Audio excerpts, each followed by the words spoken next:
નાખો તો ધાણી ફૂટી જાય આવી લૂ હાબકે હરણના માથા ફાડી નાખે એવી કાળવા ગરમી. હવા મહિનાનો દીકરો તેડીને બે માણસ જાતા હતા વગડામાં. એ હવા મહિનાના દીકરાને લૂ લાગી ગઈ. આ તો કોણું ફૂલ કહેવાય. બાળક તાવ થઈ ગયો.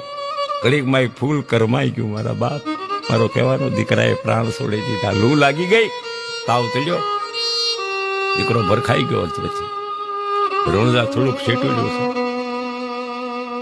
પછી જનેતા ગાંડી બની ગઈ, બાવરી બની ગઈ, વિજોગણ બની ગઈ. માથામણી પસાડવા મારો દીકરો, મારો લાલ, મારો વિહામો, મારા આંધળાની લાકડી. જંગલના ઝાડવા રોડ આવે છે. ભાઈ સેવા તે સાની નથી રહેતી. રબારી ભગત એને સાની રાખે છે. ધાયરું ધણીનું થાય, સાની રીજા. રામદેવજી મહારાજે દીધો અને એને એનો હતો એ લઈ લીધો. બાપા